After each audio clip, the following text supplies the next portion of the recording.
Caros amigos, bem-vindos a mais um episódio de Hoje no Mundo Militar. Neste vídeo falaremos sobre os agentes secretos adormecidos, uma prática muito comum nos tempos da Guerra Fria e que hoje, em pleno século XXI, está voltando com força total. Assim que a Segunda Guerra Mundial terminou na Europa, ficou óbvio para os aliados ocidentais que Stalin não cumpriria a sua palavra.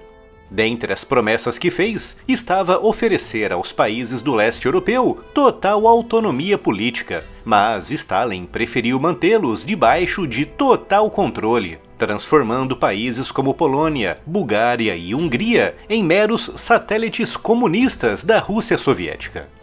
Para evitar a fuga de pessoas, cientistas e militares para o Ocidente, Stalin fechou todas as suas fronteiras, fazendo cair sobre o leste europeu uma autêntica cortina de ferro com 7.000 quilômetros de extensão, marcada por muros, cercas, arame farpado, torres de vigilância e campos minados. Graças a isso, nada entrava ou saía da União Soviética sem o prévio consentimento da cúpula soviética em Moscou. Mas, mesmo assim, os soviéticos precisavam saber o que estava acontecendo do outro lado da sua cortina de ferro. Por motivos bem óbvios, não há detalhes precisos sobre a dimensão de todo o aparato criado por Moscou para espionar e obter informações secretas do Ocidente. Mas, ao longo das décadas, espiões capturados, desertores, dissidentes e espiões ocidentais obtiveram informações suficientes para determinar que o Kremlin montou ali a maior e mais complexa máquina de espionagem da história, composta por vários tipos diferentes de espiões, desde aqueles mais clássicos, no estilo 007, com a missão de invadir instalações super secretas, obter informações classificadas e retornar à sua base de operações, até espiões muito discretos, absolutamente insuspeitos, como famílias se limitando a viver as suas vidas nos Estados Unidos e em outros países ocidentais, mais conhecidos pela designação agente secreto adormecido. Esses agentes eram altamente treinados na União Soviética ou em satélites comunistas para passarem despercebidos, recebendo a missão de se infiltrar no país-alvo da forma mais insuspeita possível, como por exemplo, sob a forma de estudantes universitários, trabalhadores qualificados como professores e engenheiros, com a União Soviética conhecida na época por formar excelentes engenheiros, ou simplesmente como homens e mulheres que, através de relacionamentos falsos com nacionais do país-alvo, conseguiam obter vistos de permanência ou até mesmo a cidadania completa. E assim, debaixo desse manto insuspeito, esses espiões conseguiam se infiltrar no Ocidente, seguindo naturalmente as suas vidas, trabalhando, estudando, se dedicando às suas famílias, até que anos ou até mesmo décadas depois, eram finalmente ativados, recebendo uma missão adequada à vida falsa mantida no país-alvo.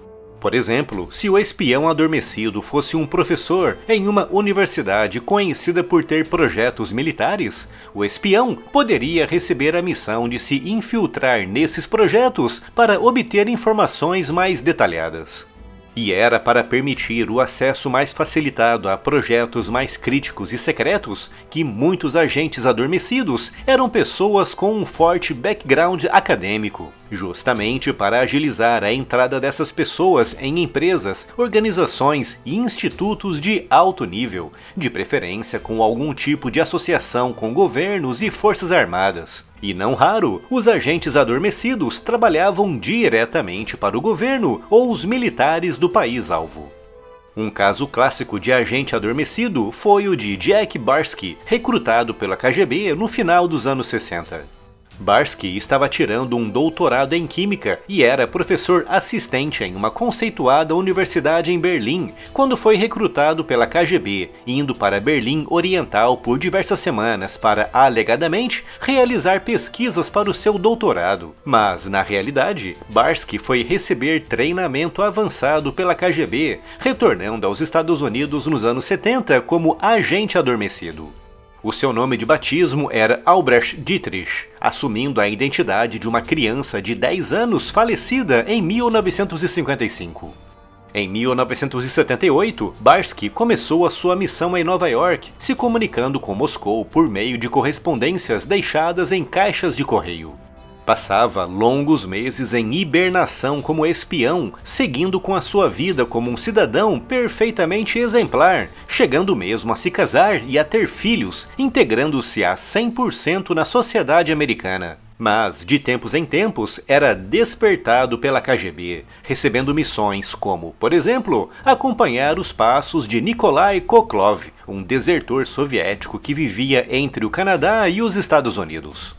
Foi descoberto pelo FBI em 1994 e preso 3 anos depois, mas em troca de fornecer informações detalhadas sobre o modus operandi da espionagem russa, não foi acusado de nenhum crime, dedicando seu tempo a publicar livros e a aparecer em programas de televisão. Os Estados Unidos e outras agências ocidentais de espionagem também costumavam plantar agentes secretos adormecidos, principalmente em satélites comunistas como a Alemanha Oriental, Polônia e Hungria. Mas como os Estados Unidos e o Ocidente, de modo geral, eram mais abertos para a entrada de estrangeiros em busca de uma nova vida, era muito menos suspeito um russo vivendo em Nova York do que um nova-iorquino vivendo em Moscou no auge da Guerra Fria. Mas, ao contrário do que muitos podem acreditar, a prática do emprego de agentes adormecidos não terminou com o fim da Guerra Fria, com um evento muito recente confirmando que a Rússia continua empregando esse tipo de espião.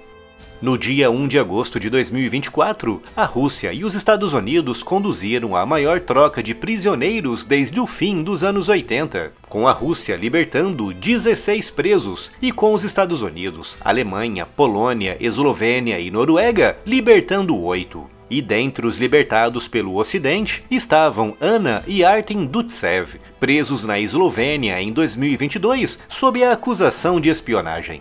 Durante o processo judicial, a Rússia alegou, por meios oficiais, não ter nenhuma relação com a família Dutsev, com Dmitry Peskov, o porta-voz de Vladimir Putin, acusando o Ocidente de semear a discórdia ao acusar falsamente a Rússia de espionagem. No entanto, como sabemos, Anna e Artem Dutsev eram espiões russos, mais especificamente, espiões adormecidos. Receberam a missão de se infiltrar em instituições na Eslovênia e, a partir dessas posições, enviar informações para Moscou. Para o mundo, afirmavam que eram argentinos, com seus 2 filhos descobrindo que, afinal, eram russos, apenas no voo que os levou para Moscou, quando Putin os cumprimentou com algumas palavras em espanhol. A libertação desse casal de espiões russos adormecidos mostra que a Guerra Fria, ou ao menos algumas das suas práticas, ainda continua bem viva e muito ativa no nosso mundo.